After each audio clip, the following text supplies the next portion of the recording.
And he walks right over to my desk, and I'm like, that was yesterday. It's over. And I can still see it coming, man. That's why I have this wonderful nose profile that looks like a question mark now.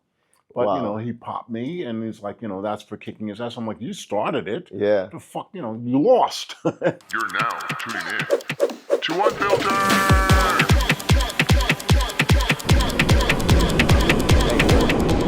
Thank you very much. That jacket. Ladies and gentlemen, because of this is why branding is important. So you guys have seen me wear this jacket on other podcasts. This is one of our merch gear that we have that, people have been asking me.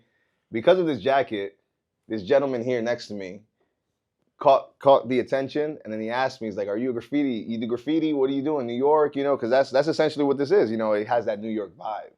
And this was in Phoenix, Arizona. We were waiting for a flight back to Miami, and this is how we met. Yes. So yeah, and then from there we just got talking, and I don't want to name drop yet. I'm gonna let him introduce himself to you guys. But we met, and it was a match made in heaven for what we are doing here at Unfiltered. Because Unfiltered, if you guys have seen around, our brand is New York, Fort Lauderdale, and then we have that salsa of Colombia in there. That's why we have Spanish episodes. But ultimately, I've always wanted to have it to be focused on art. Specifically when it comes to my background, the fact that I do architecture, the fact that I'm an artist, the fact that we do marketing and we're always design focused. So we've had other artists here and everything like that. But when it comes to this type of art that we're going to talk today, it's very, very unique. And it's something that you might already see around the world as you're driving and stuff like that. But you're going to hear a little behind the scenes on how things have got started to where we are today. And that is how we start this episode. This is probably the longest intro we've ever had, but we'll take it from there. So I'm going to let you introduce yourself. We have a special guest. You have different cameras. This could be your camera right here. Go ahead and introduce yourself to the people that don't know you, and we'll take it from there. I'm Blades, the Crazy Five from New York City. And I began doing graffiti back in 1972 in the Bronx. Nice. That name, Blade. That's well. That's where I want to start. Where did Blade come from? Where was it born? Was it given to you? Did you make Blade up, or how did it work? I made Blade up. I was when you had the old gang fights and everybody being crazy in the early 1970s. I was the skinny kid with the knife. Okay. So it seems nice now, but it wasn't. At that time it wasn't so nice. Nice. Now, in you're what part of New York did you grow up in? I grew up in the Bronx. In the Bronx. Oh, so I'm from Queens. And let's just say I took I had to take two different. I had to take a mindset of like, do I want to go to the Bronx? I only went to the Bronx for one reason. That was to the Bronx Zoo. Yes, of course. That was the reason why. And then maybe I had a buddy that lived there, but at least maybe in your times, because I'm a lot younger, it may have been rougher than what it is now. New York is changing, and it was rough in New York in in my time period. But everybody then it was you duked it out of them, like somebody's gonna really pull out a gun or something, and nunchucks and my sissy knife at the time I thought was so tough with my 007 knife. That teenager stuff. Yep.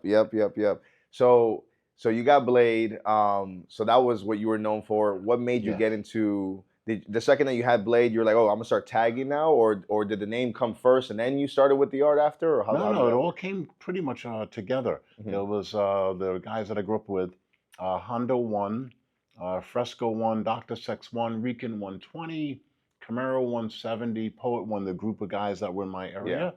And Hondo 1 took me to go painting trains at Baychester Layup in the Bronx for the first time. And I really liked it. So and we did single hits. They didn't call it tagging till the 80s and 90s. It was called single hits.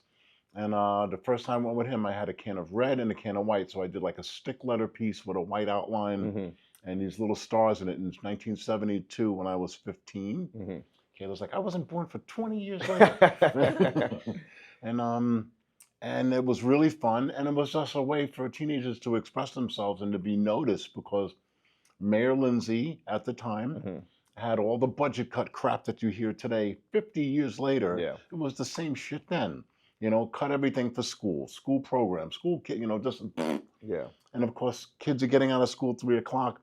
Both parents are working in the late 60s, early 70s, and you just have us running around the streets as teenagers with no supervision. And we just started scribbling, and then it got bigger and bigger and bigger. And then it became this global phenomenon by the 80s and 90s. Now, when you just now you were saying you were scribbling. Did you start by drawing on a book or on paper, or did you just start just by drawing on a wall and just No, figure it out? and when we first started in the beginning, were the kids sitting in the back of the class, Yeah. the naughty kids, spitballs and throwing airplanes. And of course, you use the loose leaf paper, Yep. the school paper, to just sketch with a pencil. And then as it developed by the 72 and the 73, when they started making masterpieces, that's how you would actually take the school paper with you to the layup and then and then you'd paint and have the thing there so you could sketch. Okay. And of course, it was a major hard thing to do because you're like, I have 2 cans of paint because there's nothing to copy and bite off of because there's nothing from before my time. Yeah. There was no masterpieces. Yeah, so you guys were pretty much the originators at that point because you guys didn't have a template to follow. You had We to create. invented it. There you Correct. go. There you go. Now, at that time, I would say, and correct me if I'm wrong, you know, graffiti in general, that was something that was frowned upon. Specifically, Yeah, of course, like, you know, the police, correct. Mayor Lindsay, Yeah. you know, that was something that they didn't. So did you like the adrenaline rush of like, you know, hey, we might get caught, or, you know, let's not get caught, you know? The whole thing is the adrenaline rush, as you mentioned. Yep. And of course, getting caught, you can't get caught because if you get caught, you know, your parents are going to come Correct. down to the station, your dad's going to have to kick your ass and give you a spanking. Correct. You know, the real discipline, not go time out, stand in the corners where you learn nothing. It's like foot to ass work. What was the punishment at that time? So it was a B misdemeanor. Okay. If you got caught, so of course you pretty much it meant nothing. Yeah. You didn't want to go home and get your ass kicked at home. You don't need your dad pulling off the old Garrison belt and wailing into that ass. That's true. That's true. No, it's interesting because, you know, now it's the art has transformed where, you know, I mean, at that time, I'm sure art has always been commissioned for a long time, but now it's more sought after in the sense that like, hey, we want to commission artists and do a mural on the wall and do this. At that time, you know, you kind of had to find a wall and, you know, you didn't get commissioned. You did it yourself. You bought the supplies yourself. Well, we did. I can say anything, right? Yeah, this is unfiltered. Right. We didn't do walls. We only did trains, and nobody purchased anything. Oh, right? Because they're like, Blade, you're the first guy to paint 5,000 trains. The people in the East Hamptons were asking me that once at the Eric Firestone Gallery, and the lady was so naive and almost like, you know, and where would the money come to paint 5,000 trains? Yeah, that's 1977. I had a 6-pack. Oh, okay. All right, I'll never see that again. So I was 20 years old, 1977, and of course, you know, there's no money for anything. Everybody's dirt poor. I'm from the projects, you know. I miss my hair. All right, but that's something separate. No, but now there has always been, at least when I grew up, because I got into graffiti as well when I was young. I was in middle school, and it was like, it's like, all right, I had a group of friends who are like, you got to come up with your name. What's your tag? And I'm like, what is that? And they're like, this is what you're going to be represented as. This is your brand. Pretty much, this is your brand. I didn't even know that. I'm like, all right. And people will take it serious, you know, like, you know, if somebody will say, my name is this, and like, no, that's this person's name, you can't take it, you have to fight that person pretty much. Pretty much, yes. I remember one time I came up with a name, and then the guy's like, I like that name, I'm going to take it. I'm like, what the heck? I'm like, I'm not going to fight you for this. But I started just kind of drawing in a book. I had a little black book that I would just draw. And then come to find out that like a lot of artists, we all had like a little black book, and that is where you pretty much had your ideas, and then from there you would sketch them out. Did you have a black book at one point? Everyone had a black book from my time because we invented it because we had to get the black books from Pearl's Paint on Canal Street. Yep. And if you saved your black book, it's worth money now. Yeah. Depending between different galleries and museums will purchase it, you know, on the spot. A friend of mine that I wrote with, VAM, stood for Very Amazing Mr. Mike. Okay. You know, it had a meaning. Everybody's named freaking Michael. Correct. So, you know, his Mike had to have something snazzy to it. He saved 3 black books from 1971 through 77. They're easily worth $5 or $10 grand each today for the museum in Miami and dirtypilot.com, people that will purchase it from him. Yeah, because I remember I definitely don't have mine anymore, but I had 2. I had one where I would do my own drawings, and then I had a separate black book where I would it was almost an autograph collection. I would have other friends like, hey, I want you to tag this up, and then I would have these two versions of it. That one would definitely be, you know, if I had some names in there, that'll Yes, probably be worth that's money. definitely worth Yeah. thousands of dollars today. No, that's You know, awesome. because of the decades past. Now, when it came to tagging trains and things like that, there was also word on the street was wherever. Fast, quick. That's my joint man. 1976. Okay. I thought it would be funny to paint like a 7-foot joint on a train. Is this per se like this became like your logo or your icon or like? No. It's just I like smoking weed so much. In 1976, when I'm 19, I was like, I'm gonna draw a joint with a freaking top hat, and I'm gonna have him like walk across the train. And Mayor Beam, who was the mayor at that time, did not find that amusing. Yep. And they had like police squads chasing myself and Comet and the original Crazy Five. Oh wow. But of course, I thought that was cool. Yeah. I'm a teenager. Yeah. And what do I care what people 40? Yep. The mayor, old people. Yep. No, that's awesome. That's awesome. Do you still happen to draw him every so often, or not? I did a whole run for Supreme. Okay. And they put my joint man on all the Supreme shirts. Oh, that's awesome.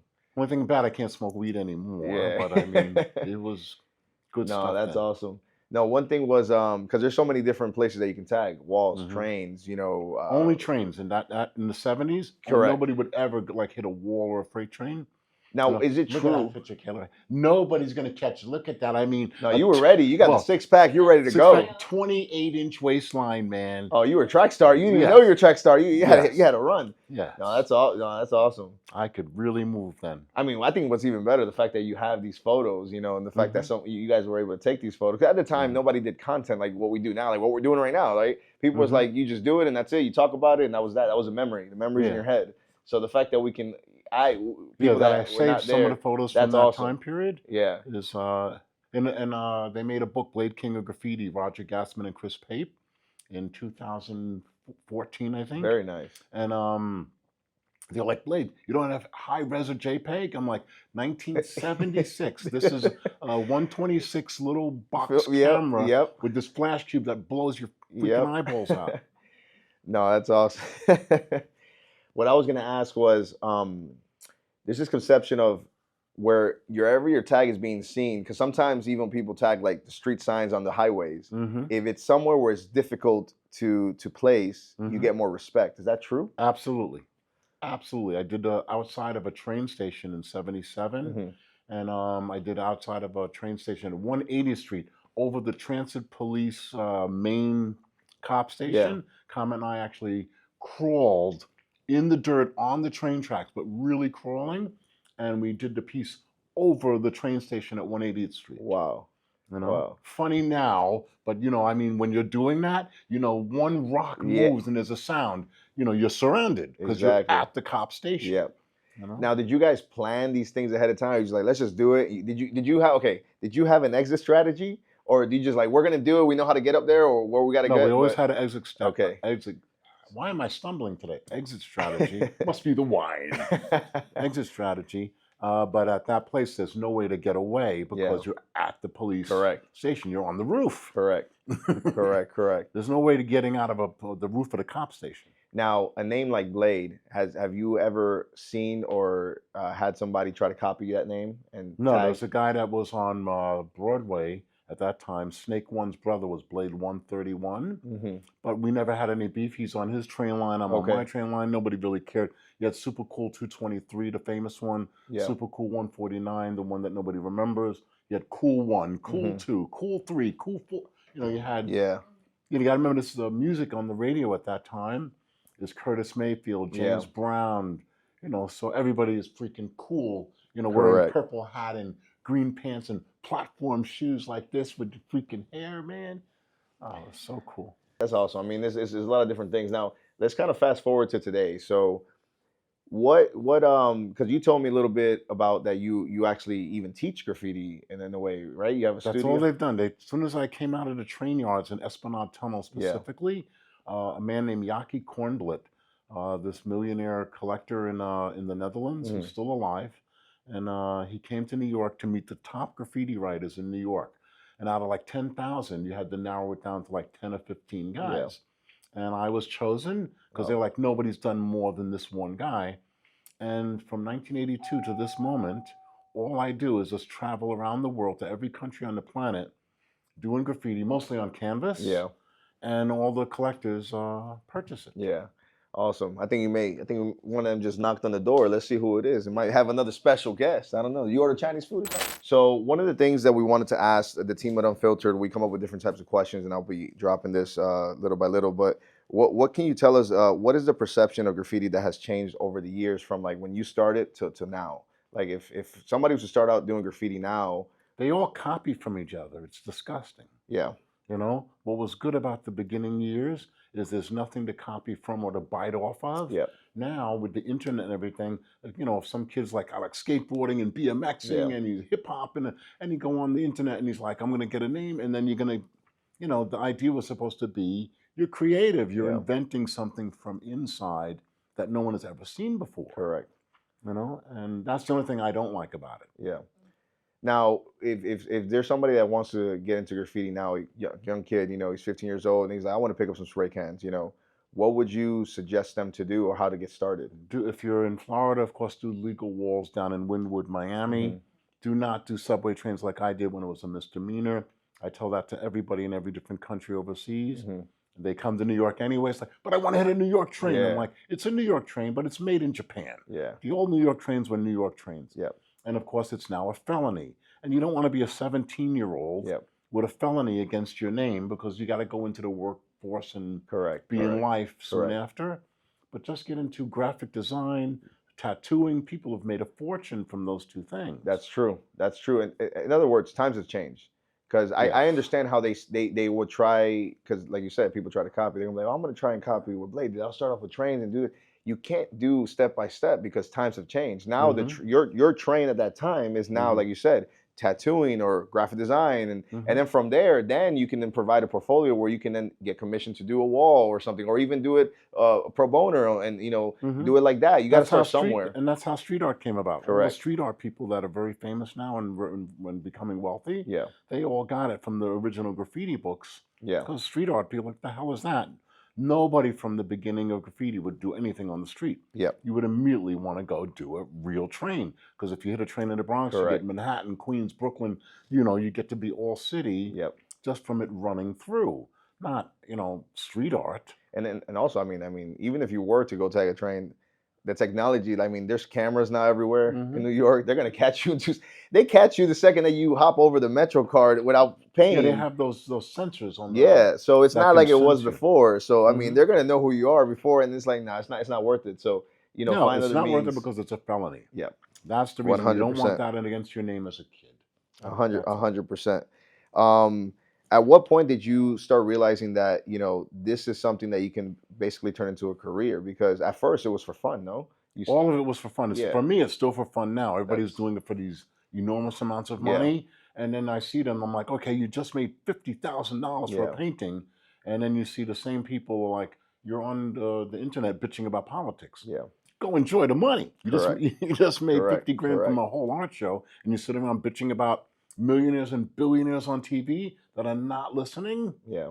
Just go out and enjoy the dough. Yeah. No, Right? it's Go to South Beach, parasail, smoke a joint while you're parasailing. Right? hey. There's something to do. You can't complain on that. Can't complain on that. What was one piece of art that you created that you're like very proud of to this day? On a train? Anywhere. It could be any Well- type of. It could be a train. It's something Well, that you on like. the train, man, my joint man train, that one. my dancing lady train, I did 1 year before that, and I drew these two dancing ladies from that time period, Mhm. and everybody saw that, Yeah. and a lot of guys got started in graffiti because of the dancing lady train. Very You know, nice. Lee, Yeah. Days, other people from the early era of graffiti Yeah. Yeah. really liked my dancing lady train. Very nice. And then I started trying to invent characters on my own, like a joint, and the top, wearing a top hat. Now, I do want to talk about something that happened recently. You were recently overseas, no?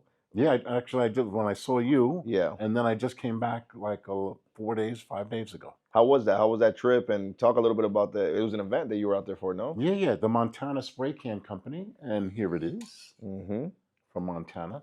Had me pop over to Germany, and I was there for a week, and they had me painting, and they're going to make like 100,000 cans of Wow. this one, And what's really nice is my wife I did skip back.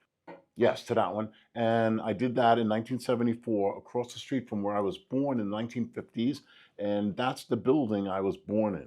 Oh, wow.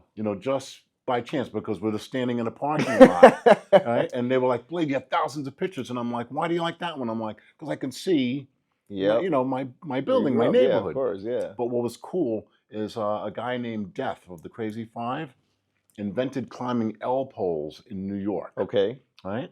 And you put the plastic bags, paper or plastic. Yeah. You take the shopping bags with 10 cans, double them up, strap it in your teeth, and then we climbed the pole and we could squeeze between the boards because all of us had a 28 waist. And you could see both train stations. So the cop is on the station waiting for the kids to come up. And you're standing in the center in the dark painting, looking at the dumbass cop standing in the light because he's right under the train station light. Wow. And then we paint trains.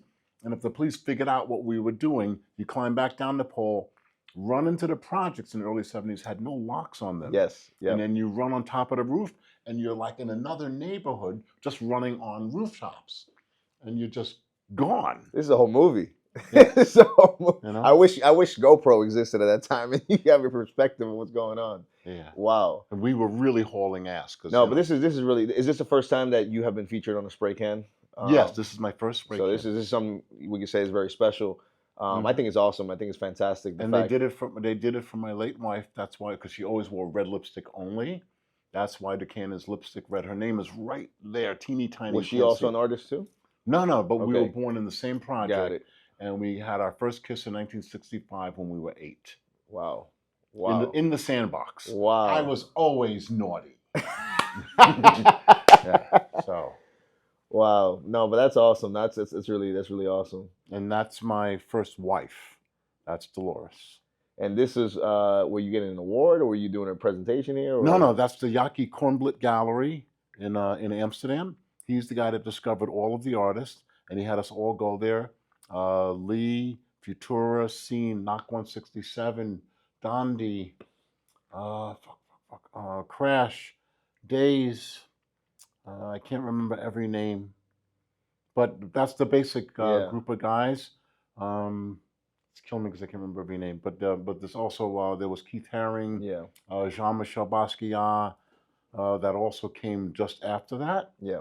Their stuff's millions of dollars now. If you say I have a Basquiat painting the size of this TV screen, you would have paid $50 million for it easily at today's price. Now, obviously, as you were growing up, you gotta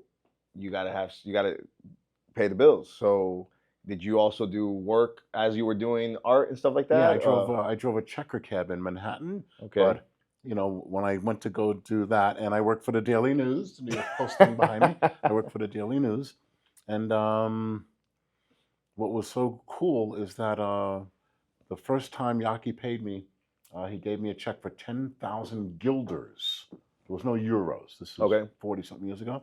And of course, my wife Dolores knew that I'm a knucklehead at that time, and I'm going to go to the spot with the money. So she deposited right there, and she was like, "Put the money into furniture, real estate things. Yeah. Don't just put it all in your nose." So here I am, still alive today, and those were really great times. Yeah, I mean, it sounds like you really lived it up. I mean. It's just how it was at the times. I mean, times would change. It's awesome. I mean, it's pretty. And we're both pretending that we're enjoying champagne because you have to be like normal. Yeah. We just left a project. You're like champagne, and I'm like, vodka, man, tequila, and you can't do that when you're in a gallery. No, that's awesome. What kind of collaborations, or what would you say will be one of the biggest collaborations that you've done in your career, or with one artist, or of anybody, or anyone that you were like, man, this was a really fun project that we did. Pretty much all of them, but I did a 2-man canvas collab with Scene. Okay. So that was Quick was one of the artists that was coming down from the beginning also. But and what did you guys do? What was the? we did. I got a canvas in my house. I guess it's 5 by 15 feet of a Scene blade collab painting. Very nice. And I also would like to before I get too tipsy. I'd like to thank the Unframed Gallery in Deurne of the Netherlands for introducing me to the directors and the bosses of the Montana Company for getting these cans produced, and they'll be out in January 2026. Are they going to sell them here in the States? Yes, through the Graffiti Museum of Miami. Very We're nice. right next door. Definitely, we can definitely get some of those cans. That'll be awesome, especially with your signature. That'll Yes, be awesome. Alan Kett or Allison Frieden of the Graffiti Museum Miami, right in Wynwood. So I know we talked a couple different times. It seems that you are really well connected with a lot of different museums. Like do you talk to them? They talk to you. You have an agent. How does that, or is this just relationships through time? My agent is Vincent Blasboom. Okay. From the Netherlands. I met him in the beginning. That like the picture of me and my wife Dolores. I met him when I met Yaki Kornblit and Hank Peinenberg, and he's actually arranging things for me to go to Poland next May. Wow. And they keep trying to get me to St. Petersburg, Russia. Yeah. And I keep saying no, because you'll just know when I get to Russia, where the Putin guy is, I am not Russian, huh? There's a guy's room to send the KGB to. Break in that door, because they just take American as a hostage. Correct. I could be sitting in jail for a year just because where I'm from. Better be safe. Better be safe. Yeah, so I'm like, I'm not going to Russia. I don't care how much money you offer. Now, when it comes to art, since you travel the world, when it comes to, do you think that outside of the United States, people take art a little bit more serious? Much more than here. Much more. All the original collectors come from first the Netherlands, then Rotterdam, Germany, and then France, in order of how it was collected. And a man named Wilhelm Spierstra from Switzerland at the time. Yeah, those were the original collectors. Where there's like, you have dandies at the show, we'll buy 10 dandy paintings, 10 Futura paintings, 10, but they're like buying whole shows. And the paintings that they were selling, if you bought 10 paintings then for 10,000 guilders, 10,000 guilders to a guy painting a joint on the train, delivering newspapers. I'm like, holy shit, fucking, and but those paintings are now worth 50 to 100,000 each. Wow. I do not get paid twice. No. The downside. Right? But of course, I'm grateful for the time. And other artists that think they deserve something extra because they sold something then and it's worth 10 times more now, you don't get paid twice. Stop bitching. That's true. We had another artist, his name is Hector Prado, and he's here in Fort Lauderdale. He does a lot of paintings, oil paintings, stuff like that, but he does also, he introduces the computer where he'll print something out and then finish it by hand. And he gets a lot of these art commissions. He said the same thing when we had him on the podcast. He was like, that first payment, that's it. That's it, like anything. You're going to pay for the sneakers twice? Yeah, that's it. No, I bought the sneakers. I'm wearing the sneakers. And that's it. Yep. And that's why, I mean, essentially, the art market is almost it's like a stock market, because it's better. There's collectors, the investors, all that. They will buy it because they know, like, all right, we'll pay, even if it's $1 million, they know they can sell it for 10 at one point. At one point, because the person that created it's gonna kick the bucket. You're not having to deal with the fluctuation and the bullshit in the market. You purchased it. Whoever you purchased it from, they're eventually leaving. Yeah. And you pass it on to the kids, the grandkids, and generations, and so forth. Now, do you have any art pieces yourself at your home from other artists that have maybe been given to you, donated to you, or you purchased yourself? Yes, nobody gives or donates. Maybe you did a trade. I don't know. Hey, I'll give you one to give me one. I have artwork that I've collected from Scene, Days, Knock 167, Zephyr, Boxy from the Netherlands, and Mickey from the Netherlands, and other artists that I've collected and I've saved over the years, and Lee, of course. But what's good is that I have a half a dozen of the original paintings I made between 82 and 89. I saved them. So, that's pretty much, since I don't have children, that's my John Hancock life insurance. Wow. That's awesome. No, that's, I mean, especially with time, particularly art, it grows in value with more and more and more time. And then especially, and I mean, you would say, I mean, this is a movement that you guys essentially started. This is not something that was just like, hey, I started drawing rainbows and stuff. And not to interrupt, Chris, but that's Yaki Kornblit. There you go. 1982-83. That purchase painting went to the guy that purchased it, was named Hank Peinenberg, was the collector of that painting. And same smile though, right? Yeah. You can't tell that 50 years is gone, right? So that got to bring that mustache back. It's all white, so all the white stuff. I got to keep it gone.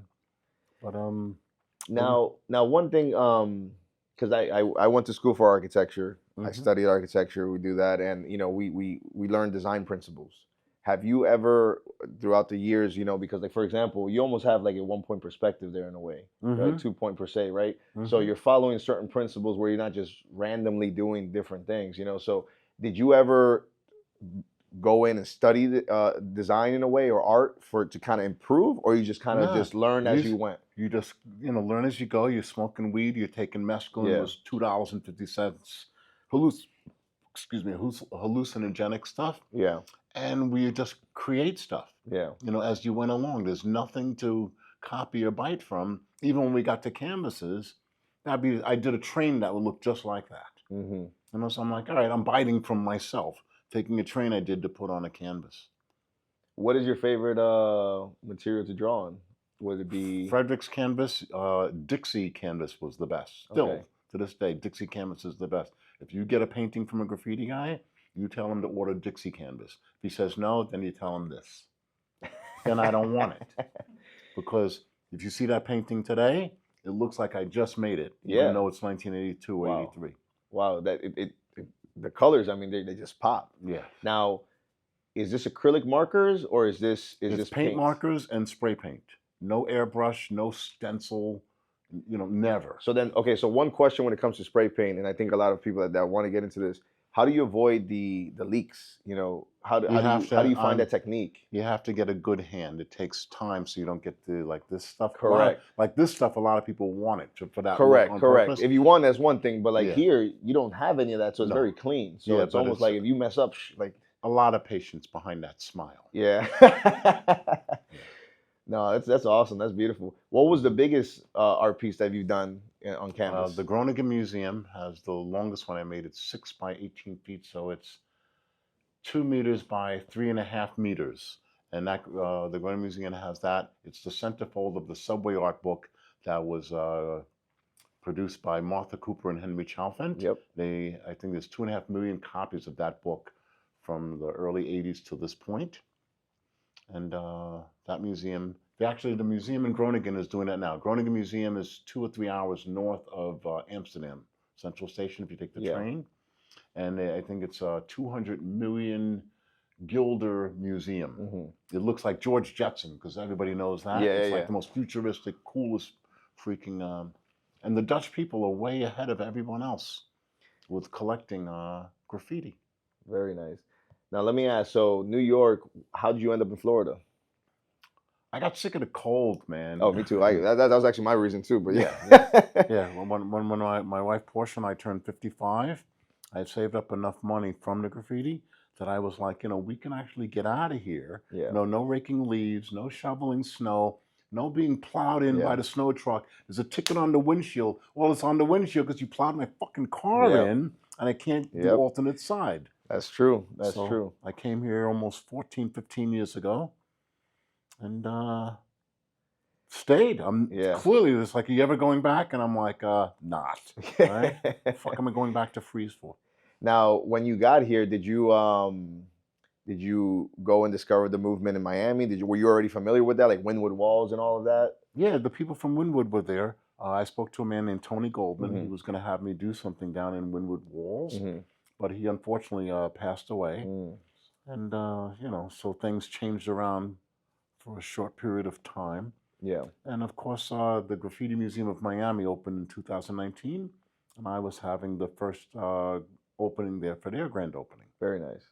Mhm. Very nice. Yeah, because that Miami is known for the art movement. I mean, hence that's why they have Art Basel happening every once a year. All of it's because of a man named Tony Goldman. Hmm. He invented that. All that stuff on South Beach, Yeah. Tony Goldman, he thunk it up. It's thunk a word, but he thunk it up. Yeah. Yeah, and then that's the thing. I mean, the thing about Miami it's like when people find an opportunity, everybody starts putting their hand in there. So like that's why there's so many events Mhm. around Art Basel. Mhm. There's the official event and there's events Yes, outside that of all that. go around. So, and all the wealthiest people on the planet Yep. all go there for that 1 week because it doesn't matter how rich you are. Yep. If you're in Geneva, Switzerland in December, you're fucking freezing, man. Yeah. Right? Get your private jet, come here, Yeah. sit on your yacht, go to Art Basel, and dine. Now, how do you feel about like these things that happen every year? There's always that one art piece or art exhibit that Like shocks the that world? guy, I can't say moron, right? You can say whatever you want. She's like, Are we gonna don't talk? edit it out. Are we talking about the banana? The banana. Yes. What the fuck was that? Right? Somebody's like, I'll buy it. I mean, but it's, you know, well, it was just so stupid. Not regular stupid. I mean, really stupid. I think that's when I say that I think that is so Miami because look, at the end of the day, Miami is one of those places where you're trying to get attention, and it got everybody's attention. It's like, is this really happening? Attention is the guy that puts the banana on the side of the wall and says it's worth something is supposed to be arrested, right? Hey, schmuck, there's a fucking banana on the wall. What are you doing, right? And you have somebody come in and like take him away, right, to the loony bin place. No, that's true. Yeah, leave that in, right? Whoever that is like, fuck you, Blade. I'm like, fuck you. That was stupid. That's true. Now, hey, you heard it here first. Hey, Art Basel is this week, so we're gonna see what's gonna happen, and you know, maybe soon. Maybe they're gonna have a plantain this time instead of a banana. It'll be like, oh, someone. But I wanted to ask you. So another famous graffiti artist that's known for his politics, art, and all that, Banksy's. How do you feel about him and his art that he's done? I heard he's a nice guy. Other people that I've met from when I was in London a few times, other people say he's a wanker. So I don't know one way or the other. If you're a wanker, I know it's not something good. Yeah. But I heard that he's a good guy. Yeah. His favorite artist when he grew up was Scene. I believe that they've met, but I never got to meet Banksy. But I know he knows of me, and I know of him, and of course, I wish him the best because a lot of stuff that he does is really cool. Yep. You know, he's thinking outside the box. Correct. Throwing flowers, you know, instead of a grenade. Correct. You know, cool shit. Yep. Like I think one time he ended up because his whole point is that nobody knows who he is, right? Like yes, visually, which I think that adds to the mystery.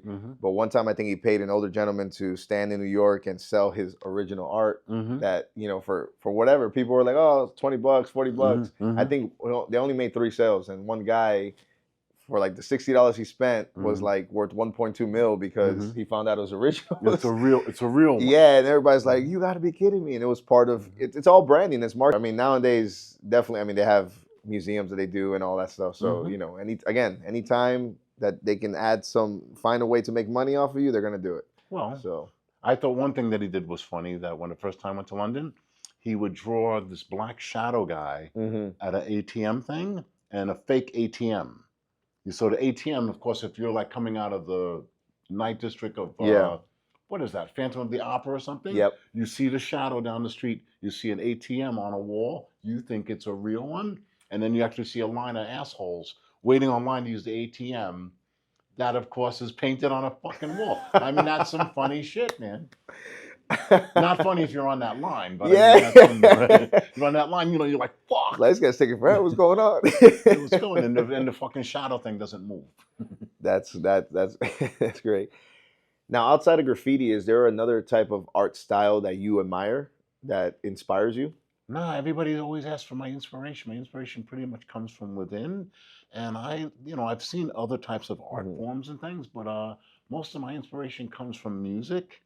And I don't really get inspired by other artists because then you'll be, what is that, influenced? And influence means you're copying someone else's shit, man. I'm not I like Spiral Gyra music, the Rippingtons, Pat Metheny, the Pat Metheny group, Pat Metheny group.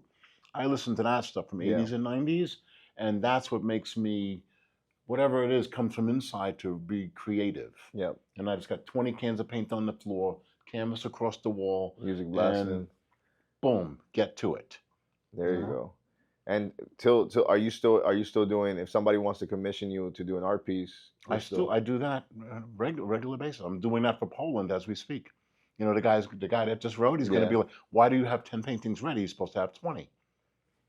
You know, I'm like, well, you know, there are days off. You know, I'm like, I'm here in Florida. And they ask you for specific sizes, or how does that work? Yeah, they ask for sizes in meters. You know, especially if you're going to have to go to Poland and they want certain things. Not everybody can afford 6 by 10 feet and spend a lot of money. Correct. Yeah. A lot of people want their own name or something for their kids or their grandchildren. And of course, most artists won't do that. It's like, well, I have to do my thing. I'm like, fuck you. If somebody wants something for their kid or their grandkid, why not? Right? You're not doing everything for money. You're doing it to be cool because the kid likes Fuck. There's a kid named Nico. He is 3 years old. He's in some Italian hospital somewhere in the middle of nowhere, and his parents contacted my wife to Yeah. tell me that he just loves the colors that you do. Can you do something for our son that might not make it through cancer? Yeah. I'm not asking for money for that shit. I'm Yeah. like, NIKO. I sent it to them, and the kid is 10 years old. Wow. And anytime since he survived cancer, anything he does, wherever he goes, the family sends pictures of the kid playing, having fun That's because awesome. he's 10. And I'm like, that's not for fucking No. money. That's like, look at a kid 10 years old, Yeah. happy to be alive. And I'm getting misty. All right, another topic. Yeah. Yes, No, I'll but get that's old. awesome. I mean, I'll get watery. it's not all about the money. In other words, No, of course not. I think the passion is what drives the art. So I mean, and you said that multiple times already. I mean, it's like you say, your inspiration comes within, and you know, your experiences, the music, all that, and then from there. Yeah. So Yeah. and that's And- awesome because that's essentially every artist is different. Everybody, I call it. You're in the zone. When you're in that zone, you could be drawing, painting for hours, and you don't even know. You're like, well, I've been here for 10 hours, like, but it's fun. Yeah, you know, it's fun. And if it's not fun, Yeah. then what's the point? correct, Oh, look, I correct. made tons and tons of money, Yeah, but you didn't have fun? yeah. Fuck is that? Have you ever had any of your pieces be put onto a digital canvas and then printed onto clothing or reprinted as prints? Yes, something like Montana that? just did that last week. The Montana from Germany. Okay. They just put that thing on the front of my can. Yes. That's on the front of the shirt. Mm-hmm. And a guy named Casino from Butter Beats did that in 2004 when my wife and I went to Brisbane, Australia. Okay. I'm trying to really remember, right? Because I mean, this is like, yeah, now think 20 years back and you have 3 seconds. You know, like, but he made lots of Joint Man shirts because they thought it was cool. Everybody in freaking Australia smokes weed. Yeah. No, it's I think the joint man will never die. I think that joint man. That's I always wanted them to put Joint Men sculptures yes. in front of smoke shops, right? Put that in front of a smoke shop like they had the guy in front of the Indian was in front of cigar stores Yep. when I was a kid. Put Yeah, a Joint Man in front of every head shop in what, California, where it's legal. You know, everybody comes in. It's like, wow, man, Cheech and Chong. Yeah, there you go. You gotta. I don't know if you already have it. You got to trademark him so that way. You know. Nobody else is going to use it for Yeah. sure. They're not going to use that. Any other characters have you done after that? Yeah, I did the Galaxy Gangster. I always thought it was cool to try to do original characters. Yeah. My Dancing Lady was a Don Martin character, but then I tried to think of things that you can do that are out of your head. You know, don't copy Bugs Bunny, Pink Panther, Tom and Jerry, Smurf. I'm like, all right, you thought of nothing. Yeah. It's really cool you did it, but you thought of nothing. Create your own idea. Now, what do you think? I always like to drop this question because it's what's happening right now. Right now, there's a big movement with AI and technology, and hey, draw me a graffiti thing, and it spits something out for you. How do you feel about AI kind of, now being in the forefront of new artists that don't know, and they like, oh, well, this is so easy. And, As an old guy, I don't know if that's good or bad, so I don't want to speak for or against it, but I know if I was a young guy, I would be like, it probably is not so cool because I want to create myself. Yeah. But since I'm almost 70, I don't care now. That's true. Right? No, that's true. Yeah, because it's. I feel like it loses a little of that. That love of you doing it, pen to The flavor paper. that you created yourself. Everybody has this, right? It's the difference of what George Benson does with his hand on a guitar, or what Jimmy Page does with the same hand for Led Zeppelin, because it all comes from within. Yeah. And that's where your creativity is for all of us. And completely different music from the same hand at the same time period. That's true. Like the Doobie Brothers. Yeah. No, that's true. That's true. No, 100%. That's true.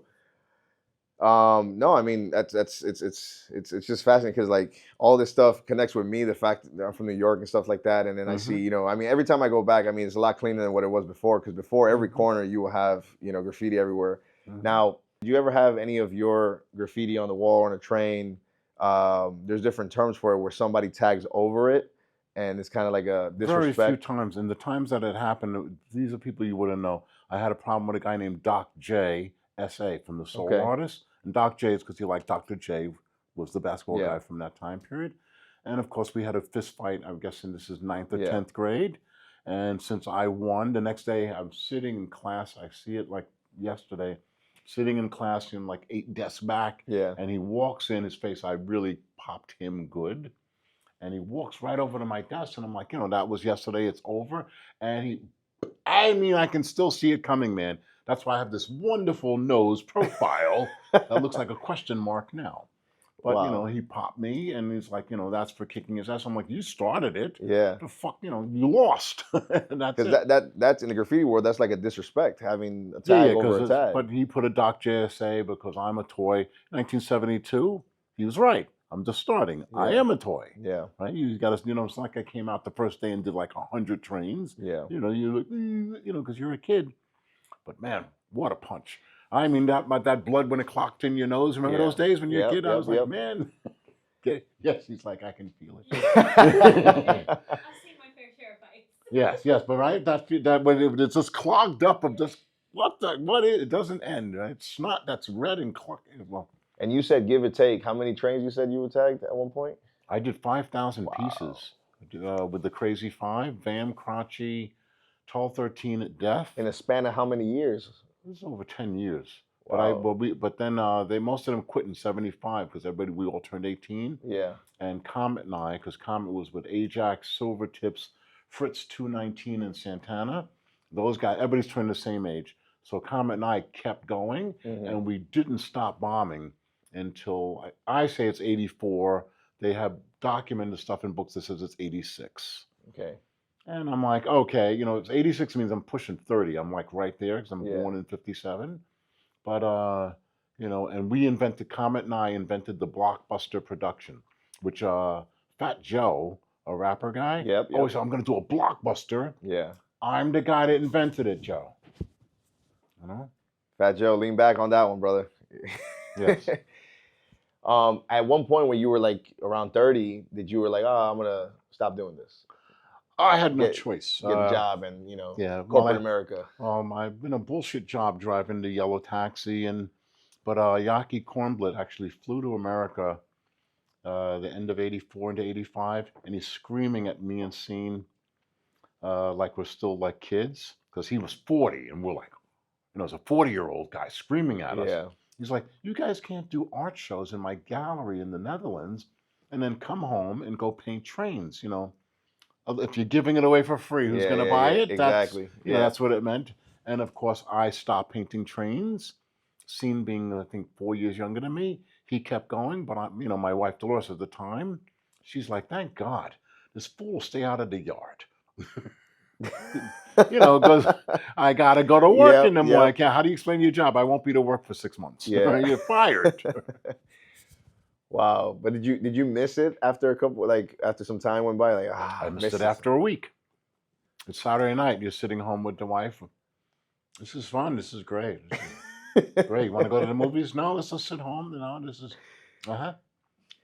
You're looking at the bag. You're like, man, I need those cans. Yes, man. I need to go out. I gotta go out. I want to do something. It's Saturday night. It's like we can go dancing, and I'm like, oh man, I'm like, no, I want to go out. Yeah. Now, speaking of the cans, if I'm not mistaken, there's different types of tips that you can use, right? I don't know about them. That's because the new stuff. I've seen that you can change the tips and they'll spray different. I was curious to know if you just use what it comes with and you figure it out, or you. No, we used what it came with in the beginning from 70 to 72. Even though I started in 72, and a guy named Super Cool 223 figured out how to put a Jifoam oven cleaner top from his mom's oven. You spray oven cleaner. Yeah. Right? As soon as you spray. So that's why they got like that, because before they used to be little thin. They were all these thin, skinny things like a fucking pencil. Correct. And there was like a little stick that was holding it. It would break easily if you. So, but he took a Jifoam, which is wider than this. Yep. Put it on a can. And the first masterpiece I ever saw on a train in 1972 was a Super Cool 223. It was a black piece, Red Devil black piece with a Red Devil flame outline. And that's how it started to expand and get bigger. Pistol 1, Flint 707, and Priest 167 are the first people I ever saw on a train put like the three-dimensional shadowing on a piece. And each one of them, of course, will say, I did it first. And I'm like, well, you're in Far Rockaway. The other guy's in Jerome Avenue. Yeah. So I'm like, it could have all been done that same week, but. Correct. Yeah. It's all the same time period. Now, when it comes to doing like the bubble lettering, do you do the fill first and then the Yeah, outline last? No, you do the outline, you fill it in with the GIF foam, and then you do the outline at the end, over the original outline. Yeah, because I've seen it where it can get very complex, and then some of they just do it really fast. Now, I know obviously based on the location and like not getting caught, sometimes you don't have the time to really fill it in. You have to just make time. I'm sorry. I feel like it's incomplete. Does it ever bother you? Have you ever had that happen where like we gotta go, and you're like, we gotta come back though and I've had finish it? several pieces. I'm gonna say 2 to 3 pieces in like a 5,000 trains where we're not finished. 2 to 3 out of 5,000. I mean, that's you still- make time. And Comet, Phase 2, and Jester 1 invented bubble style letters. Wow. Those are the 3 names that invented it. I mean, that's wow. Mhm. Thank you guys for inventing, because I was a fan. I mean, the second I saw it, I was like, I can draw it. My dad, he I didn't know, but he can. He's not a graffiti artist, but I got the art side from him, and he can draw and everything. And I was like, okay, it's time for me to pick up a pencil. I never liked drawing because my dad liked drawing portraits. I don't like drawing people. I would make you look really bad. And I was just like, I got to do something else. So I started like, oh, lettering, and I like this, and I started learning. I was like, well, if you draw this almost like a phone, this looks like a C. And I was like, if you do this, so I started learning little by little, and then again, there was no YouTube at the time, there was no ChatGPT, there's nothing. It was anything. It was just you me learning it out from here, and whatever it is you're born with from God. Yep. And then I started what I started doing at the time. There was a website called Art Crimes, which I believe is still yes, I remember that name. Yeah, artcrimes.com or .net, and you go there and it shows you photos of graffiti all over the world. And this is a basic website. Somebody did this site before websites were websites. That I remember I can't think of it. I'm Rolodexing my freaking head, but I remember Art Crimes. I just distinctly remember that and can't remember who it was that did that. Fuck. But it was awesome because it gave me, at the time when the internet was still a baby, I was like, I was able to, instead of going out to different places, I would be able to see different types of art. And I was like, this is really awesome. So, and then I'm like, how did he do that? I'm like, you see, I have no idea how he did that. I would try to replicate it. I'm like, I don't know. I got to figure that out. Put a train up behind me. What do you... You give him a train. Give him the train. Give him the 80s. I mean, the port wine is so good. I want to 70s. Ah, there better. We go. There we go. Ah. There we go. We got to take it back, Yes. Well, that feels good. That's 225th Station in White Plains Road, 1977. And at the time, what was it? The third rail is the one that has... That's the third rail. I'm standing in between the spot. That's the one that has the power. You got to be careful. Yes. One wrong step, and of course, you are fried chicken. Did you ever try to tag inside of the subway stations where in the actual tunnels? Have you ever tagged in the tunnels? Yeah, a lot of people do. What they don't know is when they cleaned all of New York through Mayor Giuliani and his bullshit, all the original train tunnels inside where the public doesn't see it, are still identical. Everything that you want to see from 50 years ago plus is still there. Still there. And it makes it funny because Mayor Giuliani is like, I'm going to crack down on everything except himself. Right? What a dick. That's true. Now, we're talking about outside the train. You ever tagged inside the train? Yeah. Comet and I did insides all the time. But we did it the old-fashioned way. There were these 2 guys, 2 brothers, Teen and Cade. They did it the smart way. When the trains are parked on the weekend, they would just like get the conductor's key and walk through and just hit trains that were already parked. Comet and I, being from that era before them, we did it the knucklehead way. You ride home on a train and hope that everybody gets off the train that you're on. That's my enemy, not him. That's Lee. Oh, I found the website. Yes, no, it's the website. I'm pretty sure you might be on this website actually, because you can search by artist. You should be able to. Yeah, you should be able to search by artist, featured artist. Can you believe I'm doing an interview and I gotta see Lee? That'll make you happy though if you saw. Blade. Let's see if you come up. We got Bigfoot. Well, yeah, Blade, New York. That has to be you. Then you have France as well. Click on that. Blade in France actually did copied something of mine, sold it to the Art Curial for 20,000 euros, and then that's my signature, and that's my boss that was sending the thing. There you go. And there he is. And this all you? All this? No, that's the Straat Museum in the center of Amsterdam. Amsterdam is the center of Europe. It's a 50,000 square foot space. Wow. Make it brighter. Make it brighter. Wow. I want her salary deducted. All right. This is 50,000 square feet. Well, you could, well, obviously there when you see the people walking. And I mean, that's huge. Look at the size of a person right there. I mean, that yeah, thing yeah. is like You 10 look foot at the people. My painting is on the other side. I don't know if it's in this picture, but it's on the other side. But that's Finland. Yeah, stay on this. Stay on. You could do whatever one you want. But that's Finland for sure, because I was there 10 years ago. That's Dubai. Yeah, I've been everywhere on this planet except Scroll for down. Scroll down. that's my car. Oh, look at that. That's a classic. I restored the car and put new wheels on it, and I've had it restored. And people, how the fuck can you have the same car for 53 years? And I'm like, I have the same car for 50. I don't use it for errands. You have the bullshit car like I came here. The Graffiti Museum of Miami is likely going to get it when I unfortunately leave. Beautiful car. Oh, that's Mrs. Blasblom, my boss's wife, hugging Quick. There's Yaki. See? So those guys, when you see those guys, that guy must be 40. You know, if there's a 40-year-old guy and you're 23, I'm like, the fuck you want with my black ass? Yeah. Right? Let me ask you a question. Go to the picture right here. Right there. That's Finland. That's like the that. museum in Finland. So, about how many spray cans did you need to finish that entire piece? I think about 20 cans. They gave me 2 or 3 days. I'm wearing my Joint Man shirt from Australia. That's easily 10 years ago. And you use a ladder or scaffolding? Mickey, the graffiti girl next to me, used scaffolding. I did it on a ladder. I won't do that again. I mean pain. Don't do it on a ladder the old-fashioned way when you're over 60, 70 years old. My knees, man, they were snap, crackle, pop, man. Now, the other question is, did you already have this drawn out first, smaller? No, I didn't. I don't have to sketch on paper anymore. That's the Party Time Man. That's the last piece I painted on a train in between 84 and 86. And you can see that character in a book called Walls of Heritage, Walls of Pride by Jim Prigoff, who recently passed away. No, it looks great.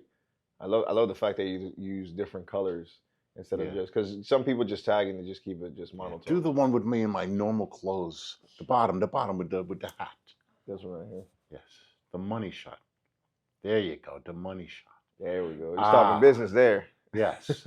Well, that's the shot where those guys are like, we're about to drop $40,000 or $50,000 today in cash, and you know I better have a real reason for what I do. No, it's awesome the fact that, I mean, if somebody was to go back in time when you first started tagging trains and they're like, hey, at one point your art's going to be worth something, you're going to be making this is what you're going to do for the rest of your life, would you have believed that person? Of course not. Like, I'm some knucklehead kid from a train tunnel, you know, delivering newspapers and driving a checker cab in Manhattan. And I thought I would do this for a couple of years, whatever money you get, be glad, and it's over.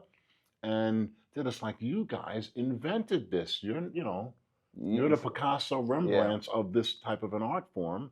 And out of the 15 people that they chose originally, there's less than a half a dozen of us left. Wow. And they also admire people like those guys, since we're all the same age, is that when they grew up, when they got out of school, they went to cello lessons.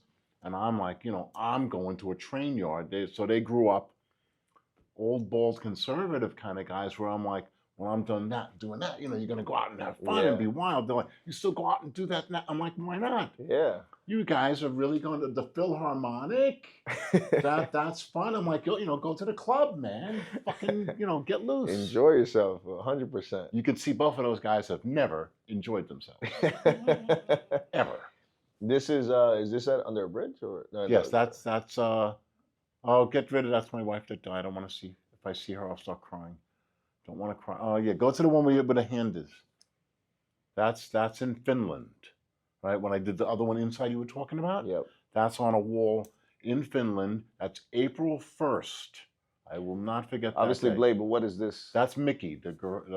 She's the queen of graffiti of the Netherlands. So you guys collaborated on this? Yes, we did Okay. that wall together. So then let me ask you on the collaboration, how did you handle that? I got this, you got this, or how did that work? No. She did her side, I did my side. Okay. And everything was cool because we're having fun. The part that was bad is I'm on MTV Live, and I had just left Miami Airport, and it was 86 degrees that day. I come out of Helsinki Airport, and the sign says, "Welcome to HEL." Right? When you get to Helsinki, it doesn't say the whole word because it's too freaking big. And HEL, and it's 0 Celsius. I will not forget. And of course, I'm on MTV. Blade, how do you like Finland? I'm like, and the snot dripping out because it's 0, and the snot dripping out of my fucking nose, man. I was like, I fucking hate it, man. I'm fucking freezing. Oh man. And this is 10 years ago. So if you're 10 years ago, I'm pushing 60 years old. And how do I like it? If you wipe your nose and the snot comes back because it's 0. Wow. You know, they couldn't edit that because I'm like, how do you like Finland? Fucking. At nighttime in Finland, I'll never forget, we're 3 blocks is the hotel. The museum's on the other side of that bridge. At nighttime, you can stand there and watch puddles freeze. You know, you watch it. You know, it's like, Blade, you ever coming back? And I was like, no, not ever. Now,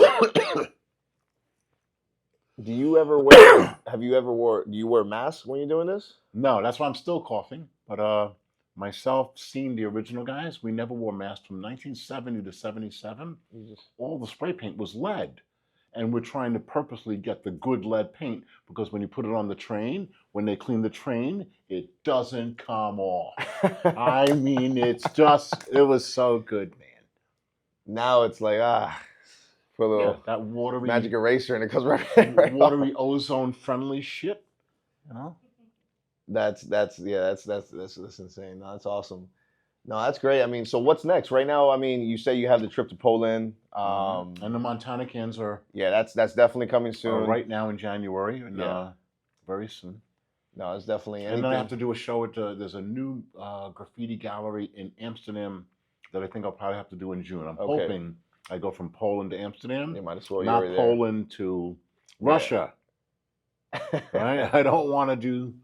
Yeah, no, definitely. But no, that's awesome, man. I mean, thank you for letting us, go down memory lane a little bit. I mean, this is definitely something different, because we're getting a perspective of you, the artist, and how you started and how the art movement has changed, and the fact that you were able to turn something that was a love and a passion to, it's a career. To make money your entire life from something you love doing anyway, and that for it becomes successful. And you can influence kids globally is really rewarding. Not because I didn't make millions of dollars. I'm a thousandaire like most people, but I'm happy. I know people that are making $1 zillion. They're the most miserable fucks on the planet, like Trump, and okay, you got billions of dollars. Like, who can I hurt now? So he's not enjoying it though. I'm enjoying. I made hundreds of thousands of dollars, and everything is cool. Yeah. I'm good. No, that's true. That's true. Yeah, definitely. Well, we can't wait to, see what else you guys have going on, what other collaborations you're gonna do, what other new pieces you have. If everybody want to find you, that you have your Instagram page, Yes, Mickey and Vincent Blasboom are the people that run my Instagram page in the Netherlands. Yeah. Because I am not a computer savvy. Yeah. Is that it? I'm a nut. So that's, I guess, the right way to say it. But no, they do a good job of keeping everybody updated. If you're going to be in an event, showing a little recap, new art pieces, stuff like that. So I think that's awesome because that's essentially your portfolio, the digital portfolio nowadays, along with your website, things like that. So, just kind of they can connect with you through there, and anything that we see, we can't wait to see what other new pieces you come up with. Okay, and since you're in summary, the thing that's most important in the early '80s in the for Black people and Spanish people in New York City, we had to actually take the old-fashioned thing and like walk from one gallery to another through the village. Yeah. And of course, even if they liked it, you were turned away because you're Black or Spanish. Don't give up because people are turning you away. If you believe your talent is worth it and worthwhile, you keep trying, be persistent, don't give up, and you will get there. That's true. I mean, that's Well, Christian, that's- right? For Black and Spanish people, Yes, sir. keep going. Can't be any more blunt about it there. I mean, straight up. I mean, that's what it comes down to. And you know, Well, I sometimes- heard that before you edit, he was clearly doing the thing where you're in summary because it's, so I know. So I had No, to make that's- sure. that's usually one of my last questions I like to say, any feedback that you would like to give to any artists or young artists, because everybody, a lot of people give up early, and they kind of like, and you never know, that might be the person that's going to be doing a new movement, but they don't have enough. No, because you walk into places and you have people turn you down, even though it's the coolest shit they And ever they judge saw you by who because you of are. your Yeah, complexion. If Correct. you're Black or Spanish, don't give up. and don't be surprised. It's not even. I mean, that's one thing nowadays, and even people are jealous too. Like, oh, they're onto something, but I'm gonna copy them before they take off. Yeah. So Like don't with just rap, give with up. rap music, I don't know lots of rap music. The Beastie Boys. Yeah. Come on, man. When I was like, here's absolutely no talent at Yeah. all, but it's white kids doing the same thing that Run DMC did. Yeah. So it's great. I'm like, it clearly is terrible. Yeah. Palatable. Yes. Palatable to a racist society. Is she on film? Yeah. Yeah, she's like, now what? But she's behind the camera, right? Yeah. They just shoot us. That's how we do it. Oh, I'm safe back yeah, here. yeah, she's safe back there. They don't see Yeah. my face. I can say, I can talk shit. Yes.